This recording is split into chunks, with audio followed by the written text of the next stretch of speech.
নমস্কার নমস্কার নমস্কার নমস্কার নমস্কার নমস্কার নমস্কার নমস্কার আপনাদের সবাইকে সবাইকে সবাইকে নমস্কার জানাচ্ছি, সবাইকে শুভ কামনা জানাচ্ছি, সবাইকে স্বাগত জানাচ্ছি এবং আজকে সবাইকে শুভ সকাল জানাচ্ছি। এই যে আপনাদের সৌমিত্র বসুর এইটা একটা সৌভাগ্য যে প্রত্যেক দিন আপনারা যারা 92.7 বিগ FM শোনেন তাদের প্রত্যেককে শুভ কামনা জানাবার সৌভাগ্য আমার। তো যাই হোক, আজকের দিনটার কথা বলি। আজকে শ্রী শ্রী 108 স্বামী বালানন্দ ব্রহ্মচারী মহারাজের তিরোভাব দিবস। শ্রী শ্রী রঘুনাথজি, রঘু বাবা নামে যিনি খ্যাত, তার তিরোধান ঘটেছিল আজকের দিনে। এবং আসামের শ্রী বাসুদেব আতইর তিরোভাব দিবস আজকে। এবারে আজকের দিনটার কথা, বেনি মাধবশীলের পঞ্জিকা অনুযায়ী আজ 24শে জ্যৈষ্ঠ 1431, ইংরেজির 7ই জুন 2024, শুক্রবার, প্রতিপদ। সূর্যোদয়ের সময় ভোর 4:56, সূর্যাস্তের সময় সন্ধে 6:17। আজকে নক্ষত্র মৃগশিরা, জন্মে বৃষরাশি, বৈশ্যবর্ণ, মতান্তরে শূদ্রবর্ণ, দেবগণ। দিনের বেলা 8:28 গতে মিথুন রাশি, শূদ্রবর্ণ, মতান্তরে বৈশ্যবর্ণ। রাত্রি 8:23 গতে নরগণ। আমাদের হোয়াটসঅ্যাপে চিঠি পাঠাবার নাম্বার 9831922927। চিঠির গোড়ায় অতি অবশ্যই SG লিখতে হবে। এবং এই কথাটা বলতে গিয়ে আমার মনে পড়লো যে সত্যি সত্যি চিঠিপত্রের সংখ্যা বেশ বেড়ে গেছে, উল্লেখযোগ্যভাবে বেড়ে গেছে। অর্থাৎ যারা মহাপুরুষের কথাটুকু লিখে নিয়ে কলম বন্ধ করছিলেন বা হোয়াটসঅ্যাপ বন্ধ করছিলেন, তারা কিন্তু এখন চিঠি লিখছেন, যে চিঠিগুলো আমরা আমাদের অন্তত খুব বড় সম্পদ বলে মনে করি। কাজেই চিঠি লিখবেন। চিঠি আমরা প্রত্যেক দিন একটা করে চিঠি পড়ি, আর খুব ছোট্ট একটা চিরকুটের মতো চিঠি হলে দুটোও পড়া হয়ে যায়, একটা ছোট একটা বড় চিঠি, সেই রকম চিঠিও পড়বো নিশ্চয়ই। তো এবারে আজকের অনুষ্ঠান সম্পর্কে বলি। আজকের অনুষ্ঠানে প্রথমে তো পুরাণ চিরন্তন। পুরাণ চিরন্তনে সমুদ্র মন্থনের গল্প বলছি আপনাদের। সে গল্প সবে শুরু হয়েছে মানে দুর্বাসা মুনি, তিনি একটি মেয়ের কাছ থেকে একটা মালা পেয়েছেন, জুঁই ফুলের মালা, সেটি নিয়ে তিনি ইন্দ্রকে দিয়েছেন। তারপরে কি হলো, মানে আসল কাহিনী এখনো বাকি আর কি, এইরকম একটা অবস্থা। তারপরে কি হলো সেইটা জানা যাবে, আজকে খানিকটা পর্যন্ত জানা যাবে। তারপর স্বামী বিবেকানন্দের রচনা থেকে পাঠ। স্বামীজির যে লেখাটি পড়ে শোনাচ্ছি আপনাদের, তার নাম বাল গোপালের কাহিনী। মূলত বিদেশি যারা ভক্ত তাদের শোনাবার জন্যই এই কাহিনীটি বলছেন তিনি, কিন্তু তার মধ্যে তার নিজের যে তাৎপর্য ব্যাখ্যা, তার নিজের যে দৃষ্টিভঙ্গি, সেইগুলো তো খুব বেশি করে বেরিয়ে আসছে বটেই। তারপর কথামৃত থেকে পাঠ, আপনাদের চিঠিপত্র, এবং শেষে বাইরে দূরে। 92.7 বিগ FM শুনছেন শরণাগত, জীবনের সহজ পাঠ।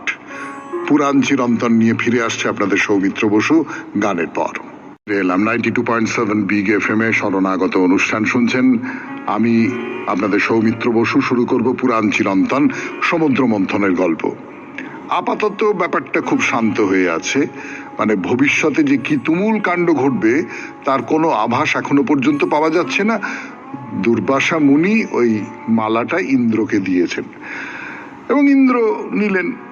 ইন্দ্র তো সুন্দর মালাটা হাতে নিয়ে ঘুরিয়ে ফিরিয়ে দেখলেন, সুন্দর গন্ধ শুঁকলেন। তারপরে যা হয়, ফুলের গন্ধ পুরনো হয়ে যায়, ফুলের স্পর্শ পুরনো হয়ে যায়, তো খুব খুশি হয়ে দুর্বাসা পাশ দিয়ে যাচ্ছেন, দেখতে পেলেন যে ইন্দ্র মালাটা তার হাতির মাথার উপরে গোল করে রেখে দিলেন। এখন দুর্বাসার গন্ধটা খুব ভালো লেগেছে, স্পর্শ খুব ভালো লেগেছে, ইন্দ্রের গন্ধটা খুব ভালো লেগেছে, স্পর্শ খুব ভালো লেগেছে। হাতির যে সেই গন্ধ এবং স্পর্শ খুব ভালো লাগবে তা তো নাও হতে পারে। তো বিরক্ত হয়ে হাতিটা মাথা নাড়িয়ে মালাটাকে মাটিতে ফেলে দিল। তারপর মালাটাকে এবারে পায়ে দোলে পিষে নষ্ট করে তবে তার শান্তি। আর এই পুরোটাই ঘটলো দুর্বাসা মুনির চোখের সামনে।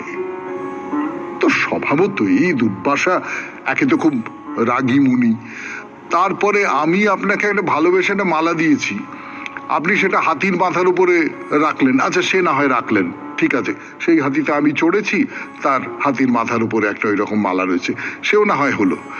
কিন্তু এইবার হাতি যখন মালাটাকে পদদলিত করলো, ছিন্ন বিচ্ছিন্ন করে দিল, সেটা তো আমার অপমান। আমি আপনাকে উপহার দিয়েছি, সেই উপহারটা রক্ষণাবেক্ষণের দায়িত্ব আপনার, আপনি সেটাকে এইভাবে নষ্ট করে ফেলবেন? দুর্বাসা প্রচন্ড ক্ষেপে গেলেন। কি, আমার দেওয়া উপহারের এত বড় অপমান? দেবরাজ ইন্দ্র, আমি অভিশাপ দিলাম, মালাটার মতো তোমারও অবস্থা হবে পদদলিত। তোমার নিজের তো বটেই, অন্য দেবতাদেরও শক্তি ক্ষয় হবে, সবাই তোমাদের অপমান করবে। এই অভিশাপ তো দুর্বাসা দিলেন, এবং ওই রকম তেজস্বী ঋষির অভিশাপ, এ তো ব্যর্থ হবার নয়। ইন্দ্র একেবারে পায়ে এসে কেঁদে পড়লেন যে মার্জনা করুন, মার্জনা করুন মুনিবর, খুব অন্যায় হয়ে গেছে, হাতির মাথায় ওটা দেওয়া আমার উচিত হয়নি, আপনার দেওয়া দান আমি এরম করেছি, আপনি মার্জনা করুন, মার্জনা করুন, ইত্যাদি ইত্যাদি। কিন্তু প্রথমত অভিশাপ ফেরানো যায় না, আর দ্বিতীয় কথা, দুর্বাসা ও সমস্ত শুনবেনই না। তিনি প্রচন্ড ক্রুদ্ধ হয়ে হন হন হন হন হন করে হেঁটে চলে গেল। তা মুনির সাপ, এই দেবতাদের শক্তি ক্ষয় হতে আরম্ভ করলো। দেবরাজ ইন্দ্রের তো শক্তি ক্ষয় হচ্ছেই, একের পর এক যুদ্ধে অসুরদের কাছে হারতে শুরু করলো তারা। 92.7 বিগ FM এ শরণাগত অনুষ্ঠানে পুরাণ চিরন্তন শুনছেন সমুদ্র মন্থনের গল্প। গল্পের আরো খানিকটা অংশ বলবার জন্য ফিরে আসছি একটু গান শুনে নেওয়ার পর। এই তো দুর্বাসা অভিশাপ দিলেন, এবং সেই অভিশাপ দেবতাদের উপরে পড়লো, ইন্দ্রের উপরে, দেবরাজ ইন্দ্র এবং অন্যান্য দেবতাদের উপরে পড়লো। তাদের শক্তি ক্ষয় হলো, একের পর এক যুদ্ধ হচ্ছে, অসুরেরা জিতে যাচ্ছে, দেবতারা হেরে যাচ্ছে, এই চলতে লাগলো। এই দেবতাদের দেবত্ব প্রায় যায় যায় যায় যায়, এরকম একটা অবস্থা। সব দেবতা তখন দল বেঁধে ছুটলেন বিষ্ণুর দরবারে, যে ভগবান বিষ্ণু, আপনি কিছু একটা ব্যবস্থা করুন। বিষ্ণু যুগে যুগে এরকম সব ব্যবস্থা করেছেন। বিষ্ণু নানান অবতারের বেশ ধরে এই যে অধর্মের গ্লানি থেকে পৃথিবীকে ভার মুক্ত করেছেন, সেসব তো আপনারা জানেন। তো বিষ্ণুর কাছে গিয়ে এর প্রতিকারের জন্য সকলে গিয়ে কেঁদে পড়লেন। তো বিষ্ণু বললেন যে দেখো, হারানো শক্তি ফিরে পাওয়ার একটা উপায় আছে, কিন্তু বড় কঠিন কাজ সেটা, তোমরা কি পারবে? না না, বলুন বলুন বলুন, যত কঠিন হোক আমাদের করতেই হবে, আমাদের অস্তিত্ব রক্ষার প্রশ্ন, এছাড়া আর কোনো উপায় নেই, এদিকে মান থাকছে না, আমরা একের পর এক যুদ্ধে হেরে যাচ্ছি। বিষ্ণু বললেন, ক্ষীর সাগর মন্থন করতে হবে। অনেক পরিশ্রম করতে হবে, অনেক সময় লাগবে তাতে। সেই মন্থনের ফলে অমৃত উঠবে, আর সেই অমৃত খেয়েই তোমাদের পুরনো শক্তি আবার ফিরে পাবে। শুধু তাই নয়, অমৃত খেলে তোমরা অমরত্ব লাভ করবে। ক্ষীর সাগর মন্থন করতে হবে, এ তো খুব সহজ ব্যাপার নয়।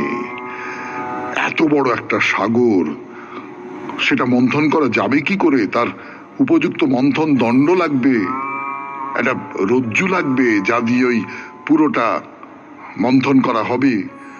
তা সেসব কোথায় পাওয়া যাবে? তো বিষ্ণু বললেন যে একটা কাজ করো, মন্দার পর্বতের কাছে যাও, মন্দার পর্বতের কাছে গিয়ে তাকে রাজি করাও, বলো যে তুমি মন্থন দণ্ড হও।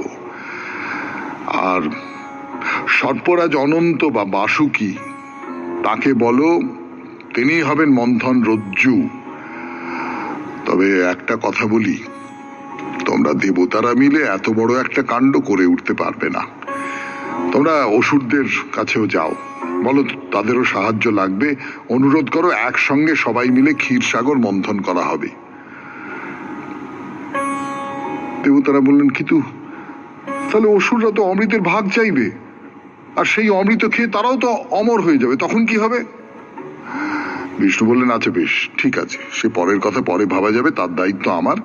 তোমরা আপাতত সাগর মন্থন করে অমৃতের অধিকারী হও। এই যে বিষ্ণু বললেন যে তার দায়িত্ব আমার, তার মানে এর মধ্যে একটা কোনো কৌশল আছে, যে কৌশল করে অসুরদের তাদের পরিশ্রমের ফল থেকে বঞ্চিত করা হবে, তাই তো? সে তো হবে, আমরা জানি। কিন্তু আপাতত এই পর্যন্তই থাক, পুরাণ চিরন্তন, এরপর স্বামী বিবেকানন্দের রচনা থেকে পাঠ 92.7 বিগ এফএম এ শরণাগত অনুষ্ঠান শুনছেন। আমি আছি আপনাদের সঙ্গে, আপনাদের সৌমিত্র বসু। স্বামী বিবেকানন্দের রচনা থেকে পাঠ 92.7 বিগ এফএম এ শরণাগত অনুষ্ঠানে এই লেখাটির গোড়ার অংশটা পড়ে শুনিয়েছিলাম গতকাল। আজকে তার পরের খানিকটা অংশ আপনাদের শোনাচ্ছি। কুটিরের অনতি দূরে ছিল একটি নদী। দিবারম্ভের পূর্বেই সেই নদীতে তার স্নান হয়ে যেত। স্নানকালে তার প্রার্থনা ছিল, হে দেবতা, নদীর নির্মল জলে স্নান করে দেহটি আমার যেমন পবিত্র হলো, স্নিগ্ধ হলো, তোমার করুণায় আমার অন্তরটিও যেন তেমনি পবিত্র, তেমনি স্নিগ্ধ হয়ে যায়। তারপর সদ্য ধৌত শুদ্ধ একটি শ্বেত বস্ত্র পরিধান করে তিনি পুষ্প চয়ন করতেন, সুগন্ধ চন্দন প্রস্তুত করতেন বৃত্তাকৃতি চন্দন পাটায়, এবং তুলসী পত্র আহরণ করে পূজার উদ্দেশ্যে ছোট ঠাকুর ঘরটিতে প্রবেশ করতেন। সে ঘরে তার বালগোপাল বিগ্রহ প্রতিষ্ঠিত ছিল। একটি রেশমি চন্দ্রাতপের নিচে সুদৃশ্য দারু নির্মিত সিংহাসনে ভেলভেটের কোমল গদির ওপরে প্রায় পুষ্পাবৃত অবস্থায় থাকত শ্রীকৃষ্ণের সেই ধাতু নির্মিত বালগোপাল মূর্তিটি। মায়ের প্রাণ শ্রী ভগবানকে পুত্ররূপে কল্পনা করেই শুধু তৃপ্তি লাভ করত। তার স্বামী জীবিতকালে কতদিন কতবার বেদোক্ত সেই নিরাকার নিরবয়ব নৈর্ব্যক্তিক দেবতার বর্ণনা তাকে শুনিয়েছেন। সর্ব অন্তর দিয়ে সেসব অনবদ্য কাহিনী তিনি শ্রবণ করতেন, অকুণ্ঠিত চিত্তে ধ্রুব সত্য বলে সেগুলি বিশ্বাস করতেন। কিন্তু হায়, শিক্ষাহীন ও শক্তিহীন এক নারীর পক্ষে সে বিরাটকে ধারণ করা কি রূপে সম্ভব? তাছাড়া শাস্ত্রে তো এই কথাও লিপিবদ্ধ রয়েছে, যে যেভাবে আমাকে ভজনা করে সে সেভাবেই আমাকে লাভ করে থাকে। মানুষ যুগে যুগে আমারই প্রদর্শিত পথ অনুসরণ করে থাকে। ইয়ে যথা মাং প্রাপদ্যন্তে তাংস্তথৈব ভজামাহম মম বর্তানুবর্তন্তে মনুষ্যাঃ পার্থ সর্বশঃ। এবং ওই ভাবটিতেই তার অন্তর ভরে যেত, অতিরিক্ত আর কিছু প্রার্থনীয় ছিল না। এইভাবেই কাটছিল তার জীবন। হৃদয়ের সকল ভক্তি, বিশ্বাস ও প্রেম বালগোপাল শ্রীকৃষ্ণে তিনি সমর্পণ করেছিলেন, এবং সে সমর্পণটি বিশেষভাবে তার ক্ষুদ্র ধাতু বিগ্রহটিকে ঘিরেই নিয়ত লুতাতন্তুর মতো আবর্তিত হতো। তাছাড়া ভগবানের এই বাণীটিও তার শোনা ছিল, রক্ত মাংসের তৈরি মানুষকে তুমি যেমন সেবা করো, আমাকেও তেমনি প্রেম পবিত্রতা দিয়ে সেবা করো, আমি সেই সেবা গ্রহণ করব। শুনলেন স্বামী বিবেকানন্দের রচনা থেকে পাঠ। 92.7 বিগ এফএম এ শরণাগত অনুষ্ঠান শুনছেন। এখন গান, গানের পর কথামৃত। শরণাগত 92.7 বিগ এফএম এ এবার কথামৃত থেকে পাঠ করে শোনাচ্ছি।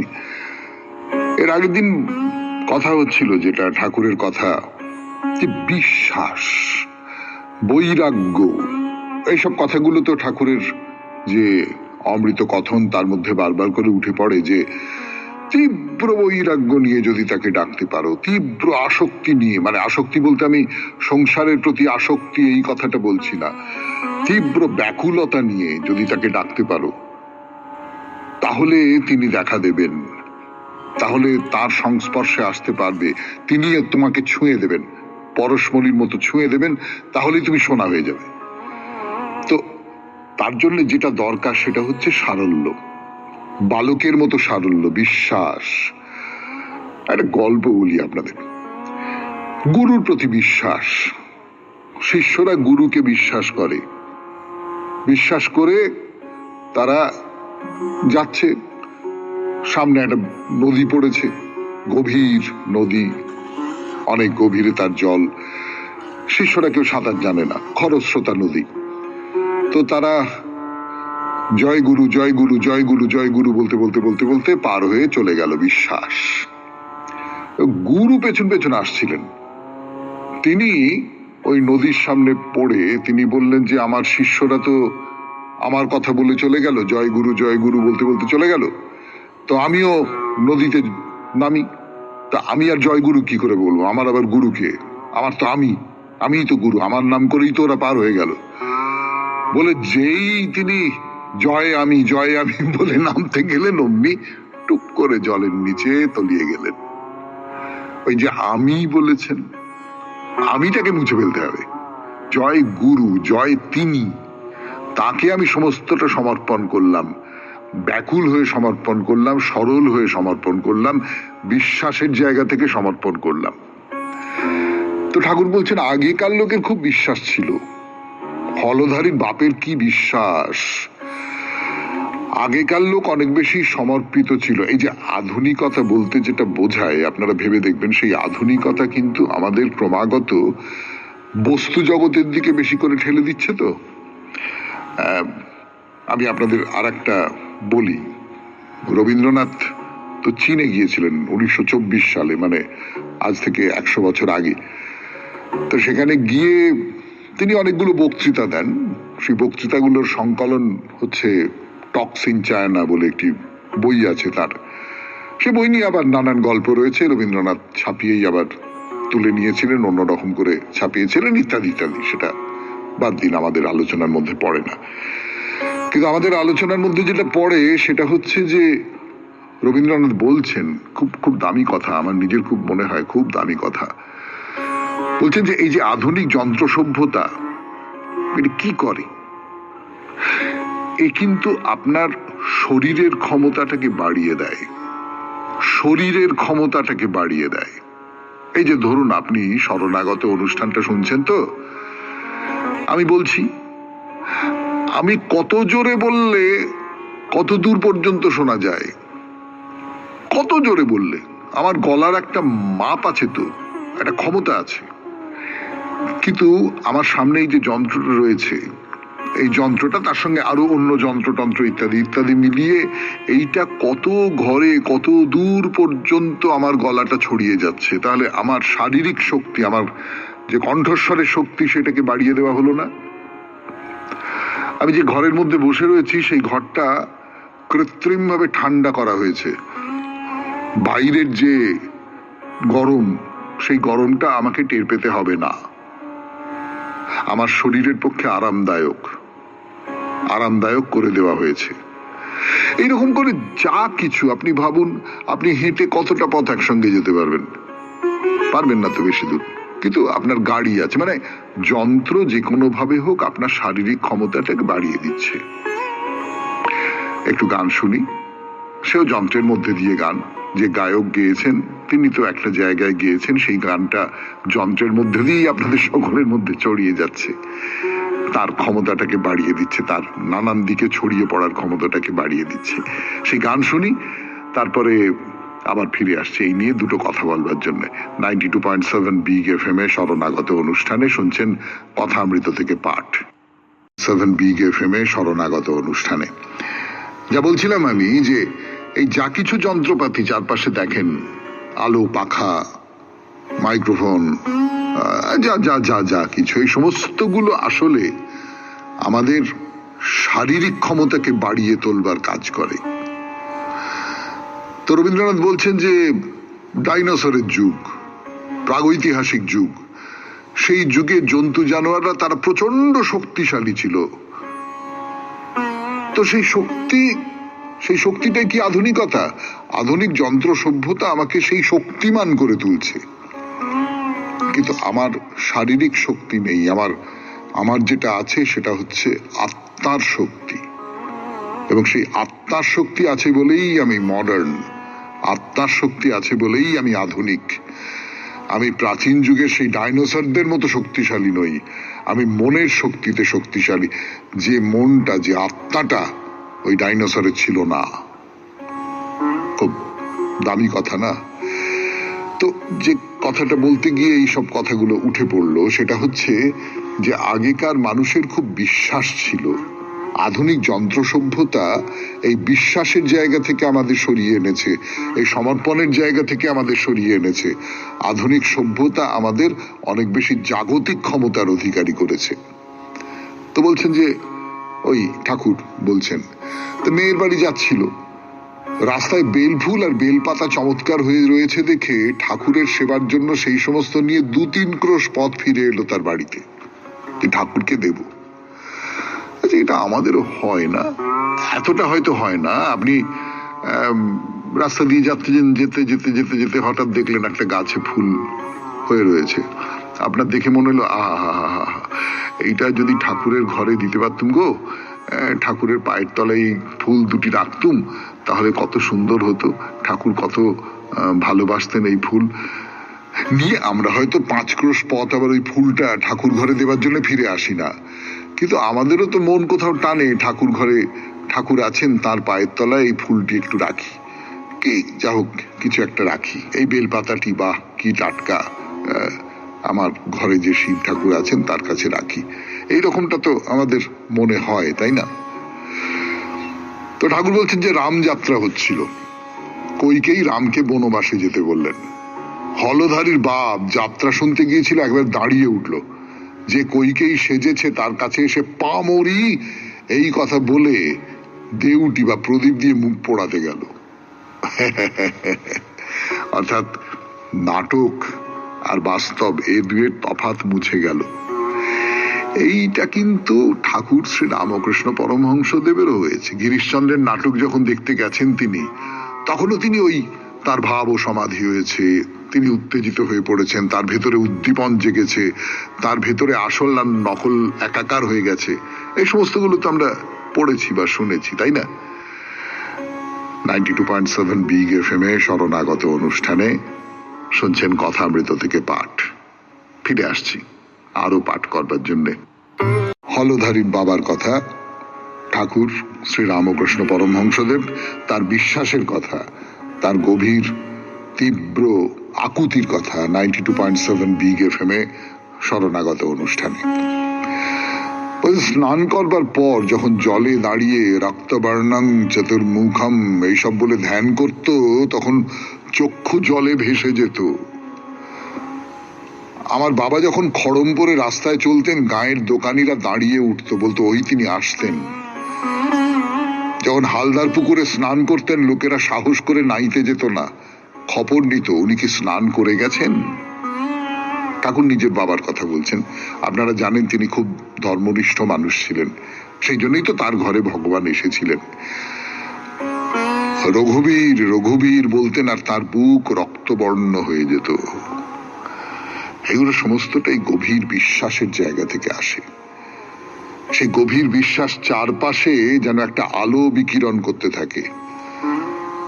এই যে খড়মপুরে রাস্তায় চলতেন ঠাকুরের বাবা, তিনি যে খুব একটা টাকা পয়সাওয়ালা লোক ছিলেন তা তো নয়, একজন সবাই মানত তাকে, খুব সম্ভ্রম করত, খুব সম্মান করত, এইরকম একজন মানুষ ছিলেন তিনি। সবাই দাঁড়িয়ে উঠতো, বলতো ওই তিনি আসছেন।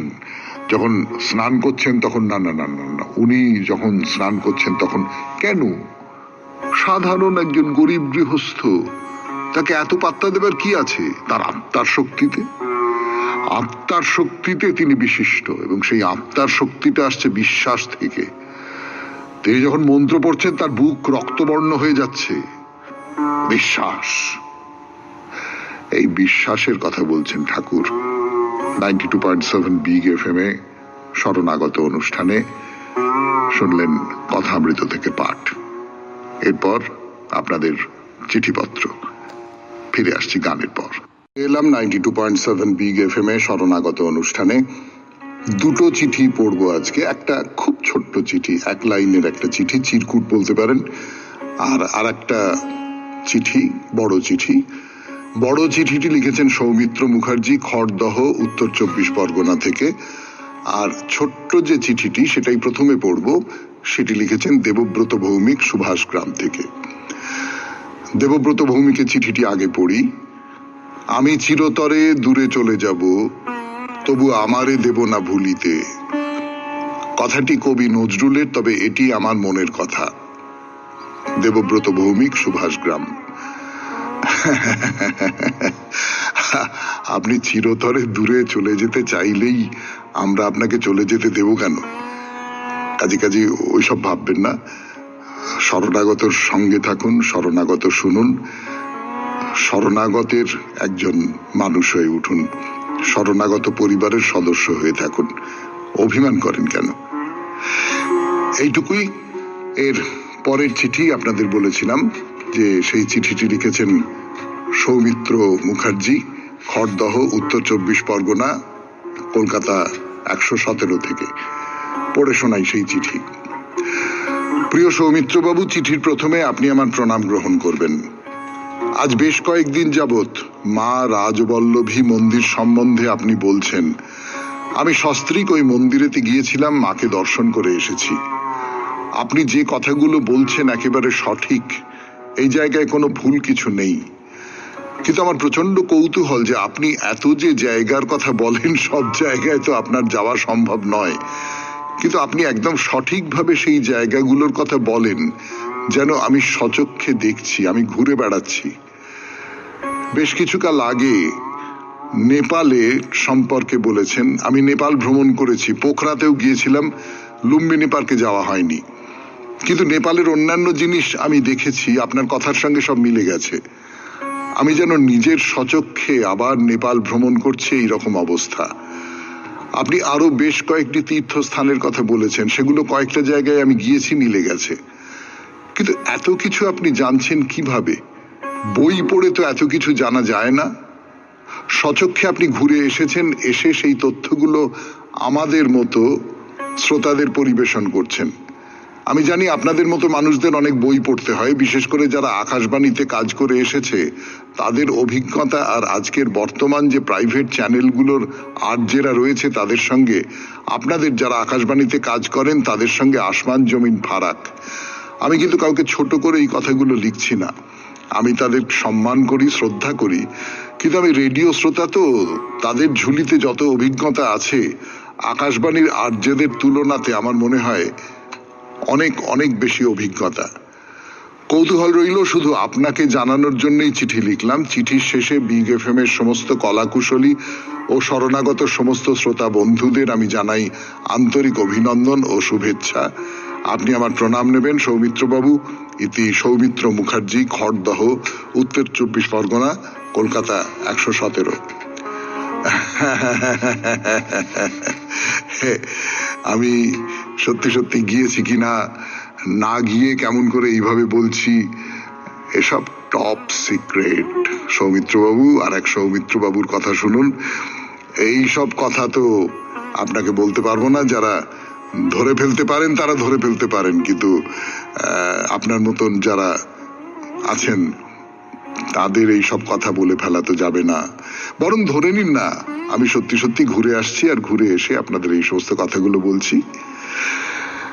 92.7 বিগ এফএম এ শরণাগত অনুষ্ঠানে চিঠিপত্র শেষ হলো। এবার বাইরে দূরে গানের পর। রাজবলহাটে আর কোনো মন্দির দেখাবার নেই আপনাদের। শুনছেন শরণাগত 92.7 বিগ এফএম এ, এখন বাইরে দূরে। আচ্ছা, যদি নাই থাকে দেখাবার মতো মন্দির, তাহলে প্রশ্ন তুলতে পারেন, গতদিন তো বলেছিলেন রাজবলহাটেই থাকবো। অন্তত আজকে তো রাজবলহাট নিয়েই বাইরে দূরে করার কথা আমার। হ্যাঁ, ঠিক বলেছেন, এখান থেকে আজকেই চলে যাবার কথা নয়, কিন্তু আজকে আপনাদের কোনো মন্দির বা ধর্মস্থান দেখাবো না সেরকম করে। আজকে দেখাবো এই রাজবলহাটের একটি বিখ্যাত উৎসব, রথযাত্রা। তাই নিয়ে দুটো কথা বলবো। তো এখন ধরুন, আপনি বলতে পারেন যে রথযাত্রা নিয়ে আর নতুন কি বলবার আছে। প্রতি বছর একেবারে পুরীর নীলাচলের রথযাত্রার কথা তো শোনাই আপনাদের। তার বাইরে আরো অন্য দু একটা গুরুত্বপূর্ণ রথের কথাও বলি, কিন্তু এই যে রাজবলহাটের রথ, এ একেবারেই আলাদা। সেই জন্যই আপনাদের সামনে এই রথের কথা বলতে খুব ইচ্ছে হলো। তার আগে বলে রাখি, এই যে বিখ্যাত রথটি, এটি হলো ওই ঘটকদের রথ। ঘটকদের রাধাকান্ত মন্দিরের কথা তো গতদিনেই বলেছি আপনাদের। সেই তাদেরই পারিবারিক রথযাত্রা নিয়েই কথা বলছি আমরা, কিন্তু সেই রথযাত্রার পারিবারিক নেই, সে এখন সবাইকার রথযাত্রা হয়ে উঠেছে। এই রথের দুটো বৈশিষ্ট্য আছে।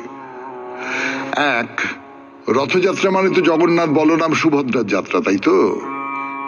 কিন্তু রাজবলহাটের এই ঘটকদের রথে চড়েন কে বলুন তো?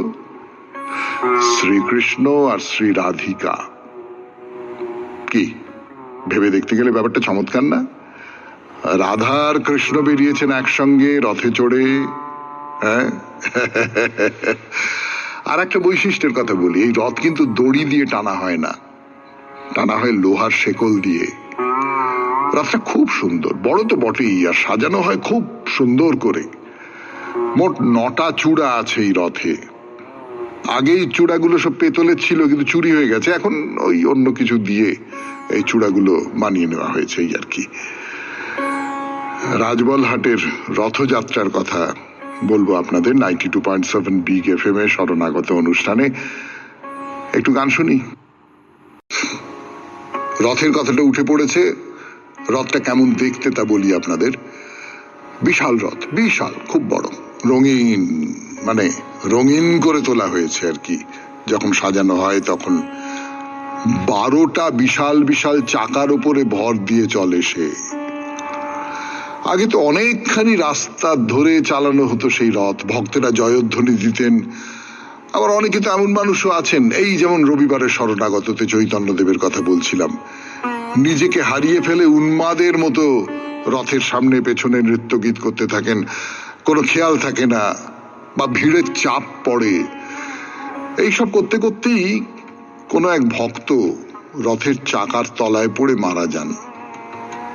বলা বাহুল্য, রথযাত্রার সঙ্গে যুক্ত ছিলেন যারা, তারা খুব শোক পেয়েছিলেন। তারপর থেকে রথের পরিক্রমার রাস্তাটা অনেক কমিয়ে দেওয়া হয়।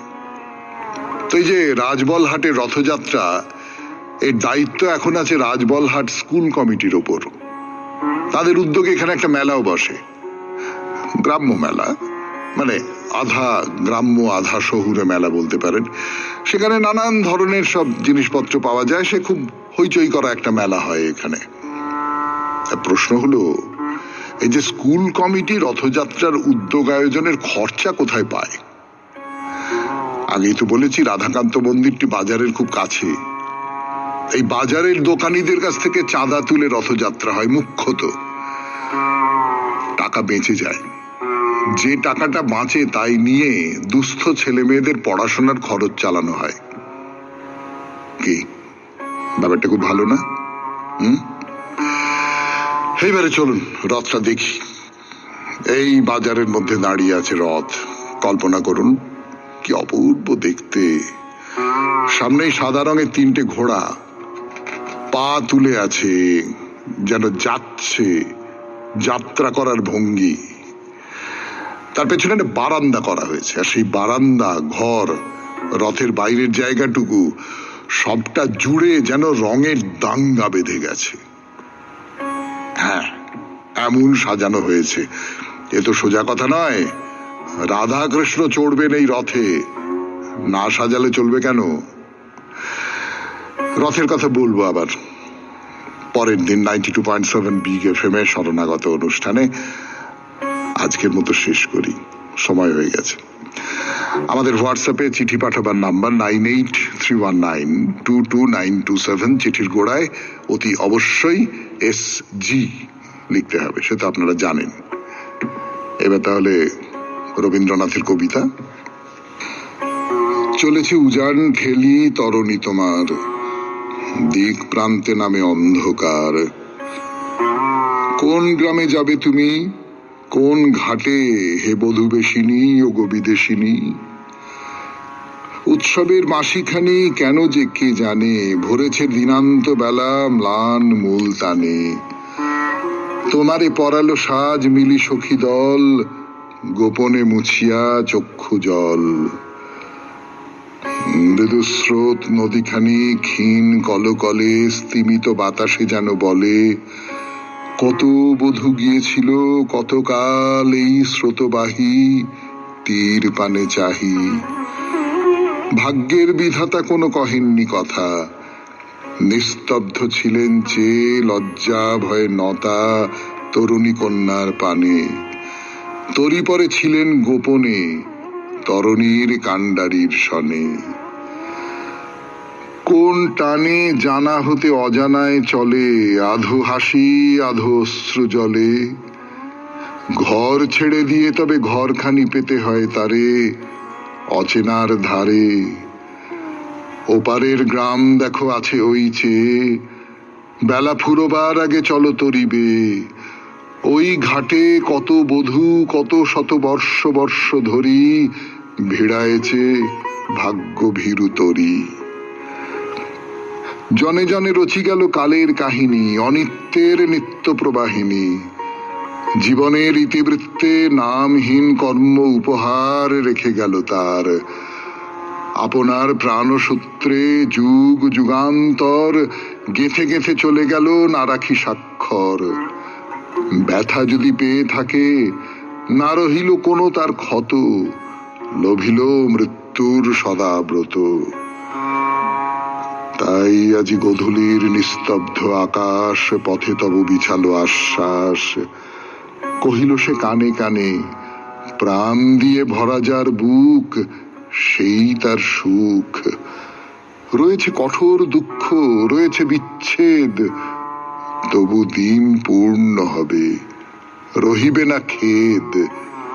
যদি বলে যাও বধূ আলো দিয়ে জ্বেলেছিল আলো, সব দিয়ে বেসেছিল ভালো।